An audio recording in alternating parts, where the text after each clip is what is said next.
오늘 성경 봉독은 고린도후서 13장 1절부터 10절까지입니다. 봉독하겠습니다. 나는 지금 세 번째로 여러분을 방문하려고 합니다. 모든 소송 사건은 두세 증인의 말을 근거로 하여 결정지어야 합니다. 내가 두 번째로 여러분을 방문하였을 때 전에 범죄한 사람들과 또 그 밖의 모든 사람에게 이미 말한 바와 같이 지금 떨어져 있으면서도 다시 말하여 둡니다. 내가 이번에 다시 가면 그러한 사람들을 그냥 두지 않겠습니다. 여러분은 그리스도께서 내 안에서 말씀하시고 계시다는 증거를 구하고 있으니 말입니다. 그리스도는 여러분에게 약하신 분이 아닙니다. 그는 여러분 가운데서 능력을 펼치시는 분입니다.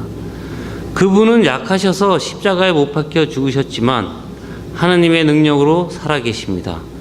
우리도 그분 안에서 약합니다마는 하나님의 능력으로 그분과 함께 살아나서 여러분을 대할 것입니다. 여러분은 자기가 믿음 안에 있는지를 스스로 실험해보고 스스로 검증해 보십시오. 여러분은 예수 그리스도께서 여러분 안에 계시다는 것을 알지 못합니까? 모른다면 여러분은 실격자입니다. 그러나 나는 우리가 실격자가 아니라는 것을 여러분이 알게 되기를 바랍니다. 우리는 여러분이 악을 저지르지 않게 되기를 하나님께 기도합니다. 그것은 우리가 합격자임을 드러내려는 것이 아니라 우리는 실격자인 것처럼 보일지라도 여러분만은 옳은 일을 하게 하려고 하는 것입니다. 우리는 진리를 거슬러서는 아무것도 할 수 없고 오직 진리를 위해서만 무언가 할 수 있습니다. 우리는 약하더라도 여러분이 강하면 그것으로 우리는 기뻐합니다.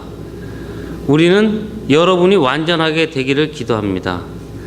내가 떠나 있는 동안에 이렇게 편지를 하는 것은 내가 가서 주님께서 주신 권한을 가지고 사건을 처리할 때 너무 엄하게 대할 필요가 없게 하려 하는 것입니다. 이 권위는 여러분을 넘어뜨리라고 주신 것이 아니라 세우라고 주신 것입니다. 아멘.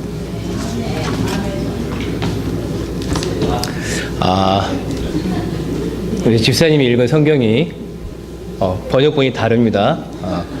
개역 개정이 아니라 새 번역으로 읽었습니다. 새 번역판이 있거든요. 그러니까 성경이 현대어 성경 들어보셨죠? 현대어 성경처럼 개역 개정도 있고 공동 번역서도 있고 새 번역도 있는데 그 중에서 새 번역으로 읽으셨어요. 그래서 아마 들으면서 다른데 라는 그런 생각이 들지 모르겠지만 현대 그러니까 조금 요즘 젊은이들이 이해할 수 있는 그러한 이렇게 똑같이 히브리어를 번역한 거지만 번역자들이 다르기 때문에 조금 내용이 다르게 현대어로 이렇게 되어 있습니다. 대신에 새 번역으로 읽으면은 개역 개정보다 조금 더 이해하기가 성경이 더 잘 이해가 됩니다. 우리 좀 읽을 때 그래서 저도 성경을 읽을 때 새 번역본을 보거든요. 새 번역본을 보고 큐티할 때도 매일 성경 순이라고 있는데 그게 번역본이 새 번역본입니다. 그래서 저도 매일 성경 순으로 이렇게 말씀을 묵상합니다. 저는 개역 개정보다 새 번역이 더 잘 이해가 되더라고요. 자, 지난 2달 동안 이 우리나라가 역사에 정말 격변기를 겪었습니다. 그렇죠? 한 대의 이렇게 태블릿 PC가 발견되면서 그 안에서 엄청난 이 진실들이 드러나기 시작하면서 그동안 이 최순실이라는 사람에 의해서 국정이 농단당하고 또 그 진실을 덮으려고 했던 진실이 하나둘씩 드러나면서 이번 주 금요일에는 대통령이 탄핵을 당했습니다. 그러면서 우리 생활에 여러 변화가 생겼죠. 뉴스를 보니까 이 최순실 사태 이후에 흔히 말해서 대중문화계가 울상이랍니다. 주말에 영화를 보러 오는 사람도 확 줄었고 연극 보러 오는 사람도 확 줄었고 서점은 출판계는 예년보다 절반 정도밖에 책이 안 팔린대요.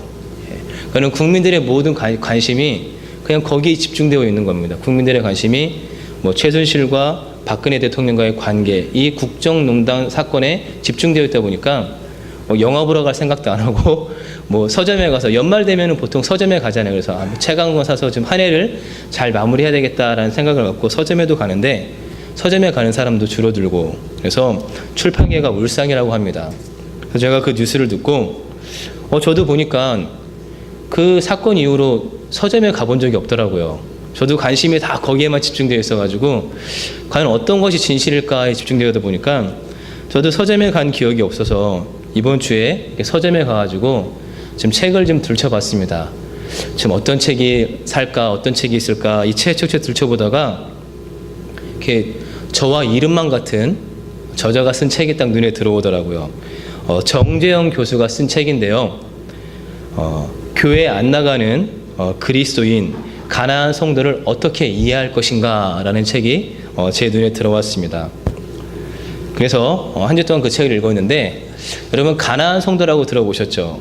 가나안 성도. 이게 무슨 말이냐면은 이 교회는 떠났지만 신앙인으로서의 정체성을 가지고 있는 사람들을 말합니다. 그래서 안 나가, 뭐 교회 안 나가 성도라고도 하는데 그러니까 이제 교회에서 이런저런 이유로 교회를 떠났는데 교회는 안 다니지만 신앙은 가지고 있는 사람들이에요. 근데 이 사람들이 정확하게 몇 명이나 되는지 모르겠어요. 뭐 추측하건대 뭐 2013년 이렇게 결과를 보니까 약 100만 명 정도의 가나안 성도가 있다라고 추측만 할 뿐입니다. 굉장히 많죠. 100만 명. 예. 도대체 이 사람들이 어디 숨어 있는지 모르겠어요. 그렇죠?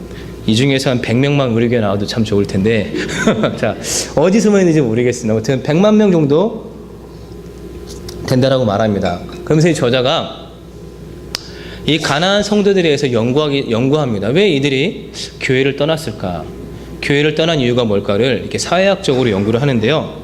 그래서 이 가나안 성도 300명을 대상으로 이들이 교회를 떠난 이유를 이렇게 설문조사를 하고 그 중에서 18명을 심층 면접을 해서 그들이 교회를 나오게 된 몇 가지 이유를 특징을 가르쳐 줍니다. 주보에 보게 되면 4가지 이유가 나오죠. 첫 번째는 이 강요받는 신앙이에요. 강요받는 신앙에 대한 부담감입니다. 여러분 신앙은 개인의 믿음과 관련이 되어 있죠. 그런데 이 신앙의 집단주의적인 요소가 작용해서 이 자신의 신앙을 다른 사람에게 강요합니다. 그래서 자신의 신앙을 받아들이지 않으면 자신과 동일한 신앙을 갖지 않으면 저 사람은 좀 신앙이 좀 이상한 것 같다 하는 거죠. 그래서 교회에서도 쟤는 좀 신앙이 이상하다라는 그러한 자신의 신앙을 인정하지 않는 듯한 그러한 태도에 힘들어하다가 교회를 떠난 가나안 성도들이 있습니다. 둘째는 소통의 단절이에요. 소통의 단절. 자, 여러분 신앙에 대한 생각이나 이 관점이 사람마다 조금씩 다를 수 있죠. 그런데 교회마다 신앙에 대한 것이 조금씩 달라요. 근데 이러한 차이를 인정하지 않는 거죠. 그래서 특별히 목회자의 말에 절대 복종해야 된다라는 겁니다. 그래서 목사님이 무언가를 말했을 때 이거는 이성적으로 맞지 않는 것 같은데 하고 이의를 제기한다든지 거기에 대해서 조금 다른 생각을 이야기하면은 사탄의 자식이 돼버리죠. 그래서 교회에 흔히 말하는 왕따를 당하고 감히 목사님이 하는 말에 이의를 제기하면서 교회에서 이렇게 받아들이지 못하는 그러한 풍토 때문에 교회를 떠나는 가나안 성도들도 있습니다. 세 번째는 신앙과 삶의 불일치입니다. 제가 봤을 때 이게 제일 많을 것 같은데 우리가 믿음만 강조한 나머지 책임 있는 이 신앙인의 삶에 대해서 그렇게 중요하게 생각하지 않는 거예요. 예를 들어서 나는 신실한 기독교인입니다. 그래서 나는 술도 마시지 않고 담배도 피지 않습니다. 라고 말하는데 그 사람의 말과 행동은 완전히 딴판이에요. 말과 행동을 봤을 때에는 전혀 신실하지가 않아요. 또 어떠한 회사 사장은 자기는 매일 아침마다 말씀을 묵상하고 기도한다고 하는데 회사를 운영하는 거 보면은 탈세하고 노동자를 착취합니다. 그러한 모습들을 보면서 실망하는 거죠. 저게 과연 그리스도인의 삶인가 하면서 상처를 받고 교회를 떠나는 경우도 있습니다. 네 번째는 이제 자기식으로 이렇게 신앙을 표현하는 겁니다. 여러분, 요즘이 정보화 시대잖아요. 그래서 과거에는 이 신학서적이나 이 신학에 관련된 책들을 목회자들이 읽을 수 있었어요. 그러니까 서점에 가도 그런 책들이 별로 없었습니다. 근데 요즘에는 서점에 가면은 정말 좋은 신학서적들이 얼마나 많은지 몰라요. 여러분은 교보문고나 영풍문고 한번 가보세요. 정말 좋은 책들이 이 시대를 대표하는 한 세기에 한 명 나올까 말까 하는 그러한 목회자들, 신학자들이 쓴 책이 정말 서점에 많이 있어요. 그래서 그러한 책들을 읽어가면서 자기 나름대로 성경을 해석할 수 있는 시대가 되었습니다. 그런데 이 교회에서 목사님이 설교하는 걸 들어보니까 이게 잘못된 해석이에요. 이거 뭔가 이상한 해석인데 왜 다르지? 라고 생각하다가 교회를 옮기거나 아예 자신들에게 맞는 새로운 교회를 세우게 되는 경우입니다. 그래서 이런저런 그러한 이유들로 교회를 떠나서 교회를 떠난 가나안 성도들이 100만 명 정도가 된다라고 이야기를 하고 있습니다. 그럼 저자는 이 가나안 성도들이 다시 교회로 돌아와야 되잖아요. 더 이상 언제까지 이 교회가 얼마나 중요합니까? 신앙생활은 혼자 할 수 있는 게 아니잖아요. 신앙생활은 우리 형제 자매들이, 지체들이 예수 그리스도의 몸을 이루어가는 건데 혼자서는 그 몸을 이룰 수 없지 않습니까? 그러니까 그들이 교회로 돌아오는 구조를 만들자라고 제안을 합니다. 그러면서 이 성직자와 평신도를 엄격히 구분하고 이 직분에 따른 위계서열을 중시하는 이 구조의 변화가 필요하다. 그래서 모든 공동체 구성원이 주인의식을 갖고 참여하는 민주적이고 평등한 구조를 추구해야 되고, 또 상명하복의 권위주의 방식이 아니라 아래로부터의 리더십의 발휘될 수 있도록 구조를 마련해야 된다라고 제안합니다. 그러면서 이 교회 공동체 안에서 훈련된 기독교인은 교회 밖에서도 일반인들과는 다른 더 엄격한 도덕 기준에 따라 구별된 삶을 살아야 하지 않을까 하면서 제안을 하면서 책을 마칩니다. 제가 이 책을 읽고 한번 생각해 봤습니다. 우리 성경에 보면은 많은 교회가 나오잖아요. 그 교회들 중에서 이 가나안 성도를 가장 많이 양산한 교회가 어느 교회일까 생각해 봤습니다. 어느 교회일까요? 제가 생각했을 때에는 고린도 교회였을 것 같습니다. 고린도 교회. 아마 고린도 교회 성도들이 정말 교회 안에서 많은 상처를 받았을 거예요. 여러분, 바울이 쓴 이 바울 서신을 보게 되면은 고린도 교회에 쓴 양이 제일 많아요. 자, 고린도 전서 있죠? 고린도 후서 있습니다. 내용도 고린도서는 15장이고 고린도서는 13장이에요. 굉장히 많은 양입니다. 그리고 두 번만 쓴 게 아니에요. 소실된 편지도 있습니다. 그러니까 그 편지까지 합치면은 정말 많은 양의 편지를, 내용을 써서 편지를 보낼 만큼 고린도 교회는 여러 문제들이 있었습니다. 자, 알고 계시죠? 고린도 교회의 문제. 어떠한 문제들이 있었느냐? 자, 고린도 교회는 바울파, 아볼로파, 베드로파, 그리스도파로 분열되어 있었습니다. 자, 성도 중에 아버지의 아내를 데리고 사는 사람도 있었습니다. 자, 무슨 일? 아버지의 아내를 데리고 살 정도로 음행을 행하는 이들도 있었습니다. 그리고 성도들 사이에 법정에 고소를 서로 소송 중인 성도들도 있었고요.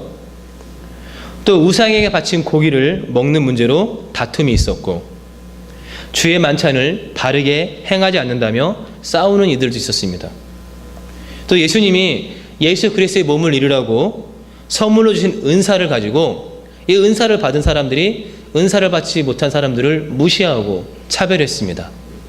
자, 여러분, 이런 교회 다니고 싶으세요? 자, 저라도 다니기 싫습니다. 예. 그래서 고린도 교회 성도들 중에 이 문제로 고민하는 사람들이 있었겠죠.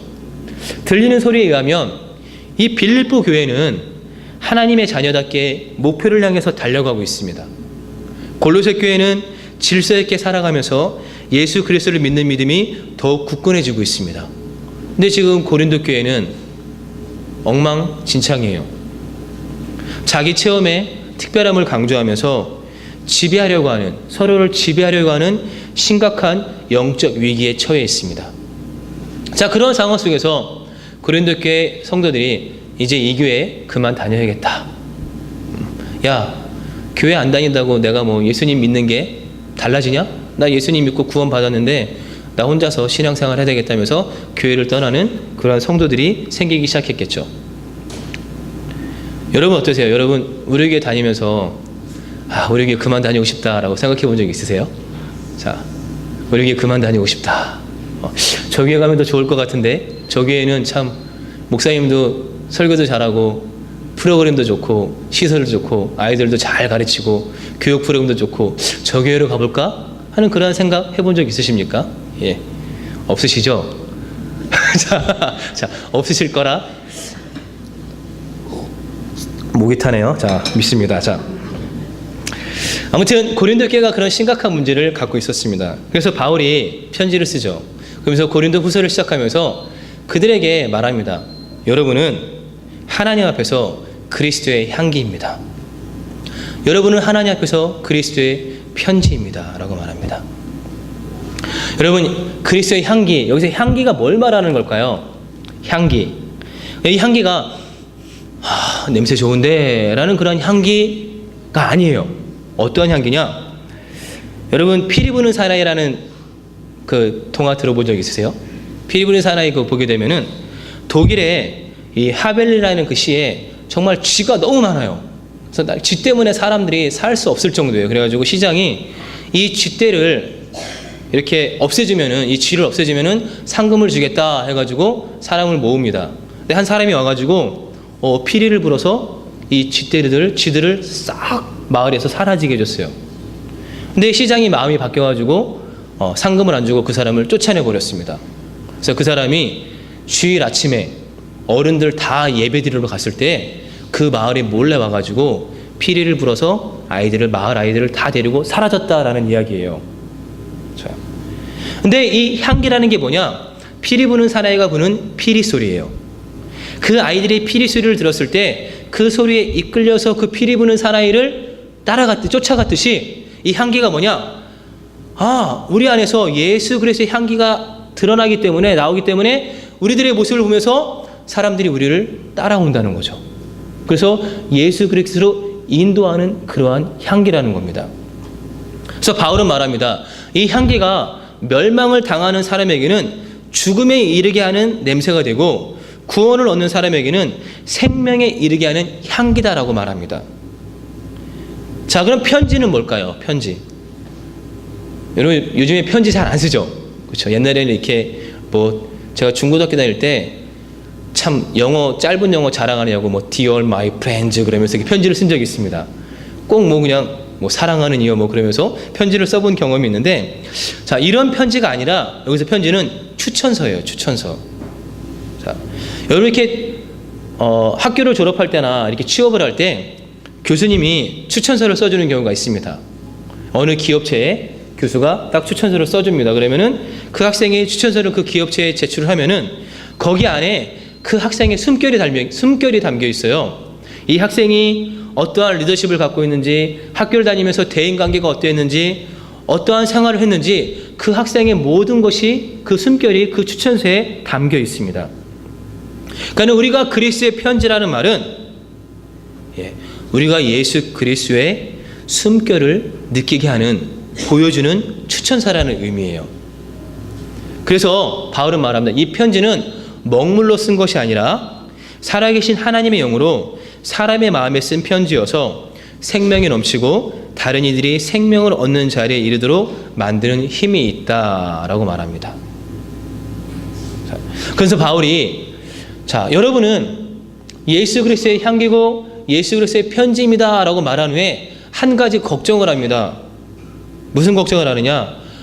지금 이 시대가 하나님의 말씀을 팔아서 먹고 사는 장사꾼들이 갈수록 많아지는 시대인데, 참 하나님께서 보내신 사람답게 진실한 마음으로 예수 그리스도를 전하는 향기와 편지가 되는 일을 누가 감당할 수 있을까요? 라고 묻습니다.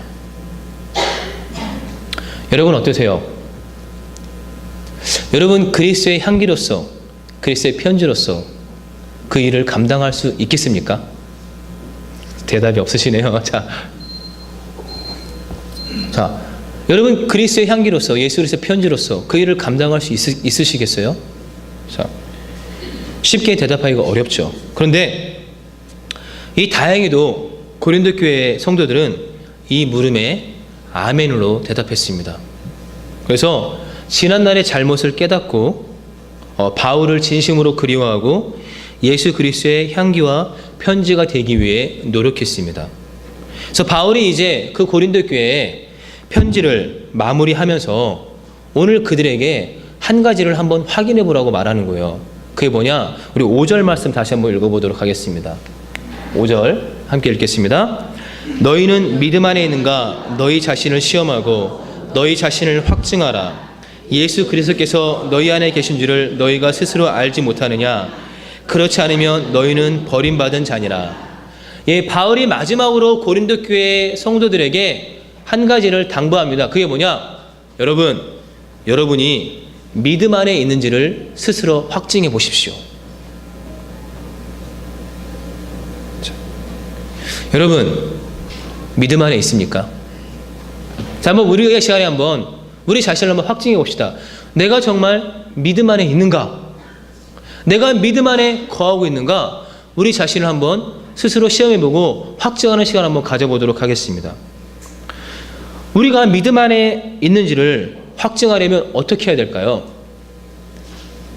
자, 바울이 자신의 믿음의 본질을 설명한 빌립보서 3장 말씀을 우리가 한번 보도록 하겠습니다.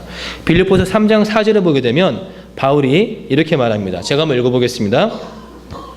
그러나 나도 육체를 신뢰할 만하며 만일 누구든지 다른 이가 육체를 신뢰할 것이 있는 줄로 생각하면 나는 더욱 그러하리니 나는 8일 만에 할례를 받고 이스라엘 족속이요 베냐민 지파요 히브리인 중에 히브리인이요 율법으로는 바리새인이요 열심으로는 교회를 박해하고 율법의 의로는 흠이 없는 자라. 그러나 무엇이든지 내게 유익하던 것을 내가 그리스도를 위하여 다 해로 여길 뿐더러 또한 모든 것을 해로 여김은 내 주 그리스도 예수를 아는 지식이 가장 고상하기 때문이라. 내가 그를 위하여 모든 것을 잃어버리고 배설물로 여김은 그리스도를 얻고 그 안에서 발견되려 함이니 내가 가진 의는 율법에서 난 것이 아니요 오직 그리스도를 믿음으로 말미암은 것이니 곧 믿음으로 하나님께로부터 난 의라 라고 말합니다. 그러니까 우리가 믿음 안에 있는지 확증하는 방법이 있습니다. 그게 뭐냐? 하나님의 의와 바울이 배설물로 여긴 세상의 의 중에서 무엇을 더 소중하게 여기느냐를 보면 우리가 믿음 안에 거하는지를 알 수 있습니다. 자, 여러분 예수 그리스도를 말미암아 드러난 하나님의 의와 바울이 배설물로 여긴 세상의 의 중에서 무엇을 더 소중하게 여기십니까? 자, 하나님의 의를 더 소중하게 여기십니까? 아니면 세상의 의를 더 소중하게 여기십니까? 만약에 우리가 하나님의 의가 아닌 세상의 의를 더 소중하게 여기면 바울은 누구라고 그런 사람들을 뭐라고 말합니까? 그런 사람들은 버림받은 사람이다라고 말합니다. 7절 말씀을 보게 되면 그 사람은 옳은 자가 아니라 시험을 통과하지 못한 자다라고 말합니다. 자, 우리가 믿음 안에 있는지 한번 확증해 봅시다. 정말 내가 하나님의 의를 세상의 의보다 더 소중하게 여기면서 살아가고 있는지 여러분의 모습을 한번 스스로 점검해 보시고 확증해 보십시오. 자, 그러면서 동시에 내가 예수 그리스도께서 내 안에 계시는지를 한번 돌아보시기 바랍니다. 여러분 예수 그리스도 내 안에 계신다라는 것을 예수님은 이렇게 말합니다. 어린아이와 같은 믿음이다라고 말합니다. 자, 예수 그리스도 내 안에 계시는가? 어린아이와 같은 믿음. 여러분 어린아이 되어보신 경험이 있으시죠? 예. 너무 오래돼서 기억이 안 나시죠? 그렇죠? 뭐 50년 전이고 60년 전이고 너무 오래돼서 기억이 안 나실 겁니다. 내가 어린아이 때 어땠을까? 잘 기억이 안 나는데 자, 한번 생각해 보세요. 어린아이는요 엄마의 젖을 먹으면서 생명의 양식을 깨닫습니다. 아, 이 엄마의 젖이 생명의 양식이구나. 그래서 엄마가 젖을 주지 않으면 울어요. 생명의 양식을 달라고 웁니다. 그리고 엄마의 웃음 속에서 우주를 경험합니다. 또 아빠가 이렇게 아이를 안아줄 때 그 안아줌 속에서 평안을 알게 됩니다. 그리고 엄마 아빠의 꾸지람을 받으며 옳고 그름이 무엇인지를 배우게 됩니다. 그러니까 어린아이는 엄마와 아빠를 통해서 이 세상을 살아가는 방법을 알게 되고요. 또 엄마와 아빠를 전적으로 신뢰하면서 세상을 살아가는 지혜를 배우게 됩니다. 그래서 시편 131편에 보게 되면 이런 어린아이와 같은 믿음으로 하나님을 신뢰하면서 살아가는 사람의 삶의 모습에 대해서 시편 기자는 이렇게 말합니다. 시편 131편 1절에서 3절인데요. 제가 한번 읽어보겠습니다. 여호와여, 내 마음이 교만하지 아니하고 내 눈이 오만하지 아니하오며 내가 큰 일과 감당하지 못할 놀라운 일을 하려고 힘쓰지 아니하나이다.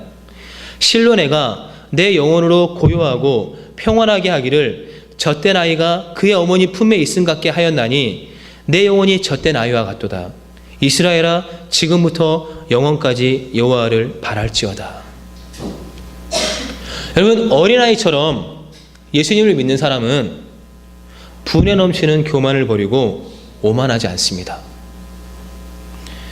교만이라는 말의 사전적 의미를 보게 되면 잘난 체하고 뽐내고 버릇없이 구는 것을 교만하다라고 말합니다. 근데 이것을 종교적인 의미에서 보게 되면 교만은 창조주 하나님을 인정하지 않고 자기가 생명의 주인이며 다른 생명들을 좌지우지할 수 있다고 생각하는 허황된 영웅주의입니다. 그래서 주위에 존재하는 것들을 자기 중심으로 향하도록 배열하고 지배하려는 이기적인 태도입니다. 그래서 이사야는 말합니다. 주님의 날이 임하면 모든 교만한 자와 거만한 자, 오만한 자들이 낮아지고 오직 주님만 홀로 높임을 받으실 것이다 라고 말합니다. 자, 그러니까는 어린아이와 같은 사람, 그러한 믿음으로 예수님을 따르는 사람은 교만하지 않습니다. 그리고 오만하지 않습니다. 또 어린아이처럼 예수님을 믿는 사람은 주님 안에서 평온을 유지하고 영원히 주님만을 바라보며 삽니다. 우리가 살면서 무엇을 바라보느냐가 참 중요합니다. 그렇죠? 자, 나치의 강제 수용소에서 이 인간의 존엄성을 체험한 빅터 프랭클리스는 죽음의 수용소에서라는 책이 있습니다. 자, 제가 그 책에 실린 글을 그대로 인용해 보겠습니다.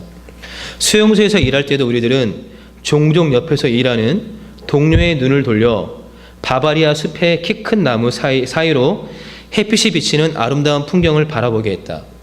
그 숲은 우리가 대규모 비밀 군수품 제조 공장을 짓는데 동원되었던 바로 그 숲이었다.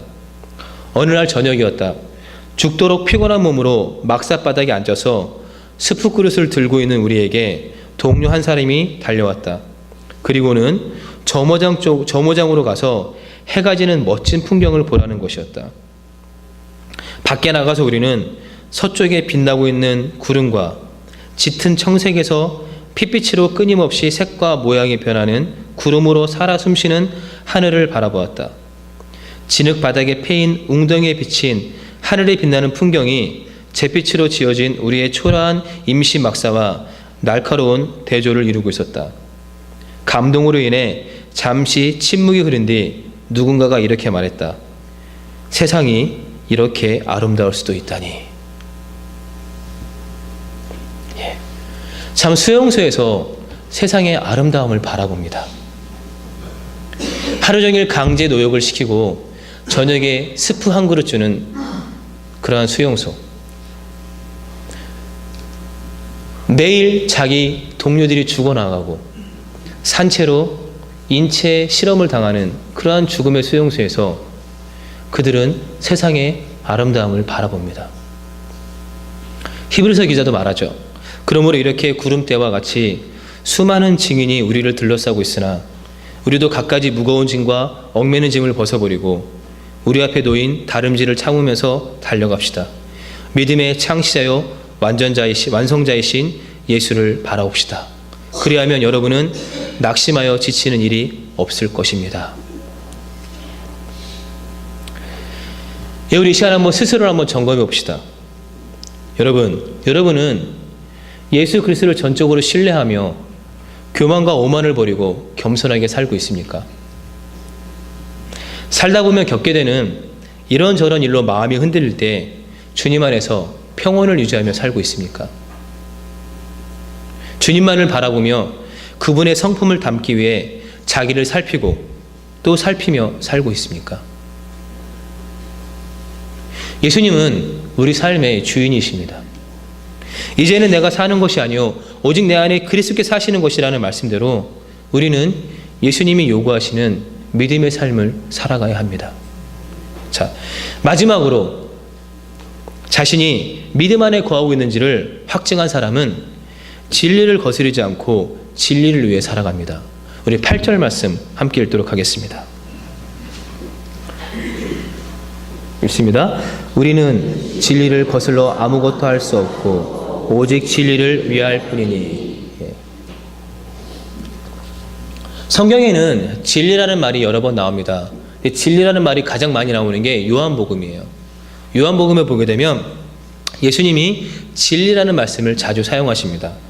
그래서 이렇게 자기를 믿는 유대인들에게 너희가 내 말에 거하면 참으로 내 제자가 되고 진리를 알지니 진리가 너희를 자유롭게 한다라고 말씀하십니다. 그리고 제자들에게는 내가 곧 길이요 진리요 생명이니 나로 말미암지 않고는 아버지께로 올 자가 없다고 말씀하십니다. 그리고 십자가에 죽으시기 전날에 하나님 앞에 엎드려 기도하실 때 이렇게 말합니다. 그들을 진리로 거룩하게 하옵소서. 아버지의 말씀은 진리니이다. 그는 진리를 거스르지 않는 사람은요 하나님의 말씀을 거스르지 않습니다. 그러니까 믿음으로 살아가는 사람은 하나님의 말씀을 거스리면서 살아가지 않는다는 거죠. 제가 설교할 때 이야기했죠. 이 세상에는 하나님의 말씀을 팔아서 자기 이익을 추구하고자 하는 사람이 있습니다. 그리고 반대로 진리를 위해 사는 사람이 있습니다. 여러분, 그런 사람은 하늘과 땅처럼 다릅니다. 자, 하나님의 말씀을 이용해 자기 이익을 추구하는 사람은요 거룩하게 사는 데 관심이 없습니다. 말씀대로 사는 일에도 관심이 없고요, 예수님을 사랑하는 일에도 관심이 없고요, 하나님 나라에도 관심이 없습니다. 그 사람의 관심은 이 땅에서 복 받는 것밖에 없어요. 내가 어떻게 하면 이 땅에서 많은 복을 받을까? 내가 어떻게 하면 이 세상에서 더 많은 것을 누리면서 살아갈까? 그것을 위해서 하나님의 말씀을 이용하면서 살아가는 사람입니다. 반대로 진리를 위해 사는 사람은 하나님의 말씀을 복을 받는 방편으로 이용하지 않습니다. 다만 그 말씀을 즐거워하고 또 그 말씀이 무슨 뜻인지 깊이 생각하고 말씀대로 살기 위해 날마다 자기를 쳐서 복종시키는 연습을 합니다. 물론 그 과정에서 많이 실패하죠. 하지만 포기하지 않고 도전하고 또 도전하고 또 도전하고 또 도전합니다. 우리는 자기 이익을 위해 하나님의 말씀을 팔아서 먹고 사는 장사꾼이 많은 시대, 그리고 여러 이유로 상처를 받고 교회를 떠나는 가난한 성도들이 늘어나고 있는 시대, 기독교가 존경이 아니라 지탄의 대상이 되고 있는 그러한 시대를 살아가고 있습니다. 하지만 그 속에서 빛을 발하는 이들이 있습니다. 내가 믿음 안에 있는가 스스로 확증하며 예수 그리스도의 향기와 편지로 살아가는 사람들, 분에 넘치는 교만과 오만을 버리고 주님만을 바라보면서 살아가는 사람들이 바로 그들입니다. 우리가 바로 그러한 사람들이 되었으면 좋겠습니다. 한 해를 마무리하면서 여러분의 믿음을 한번 점검해 보십시오. 그래서 예수님이 합격하고 도장을 꽝 찍어주셨으면 좋겠습니다. 찬양하겠습니다.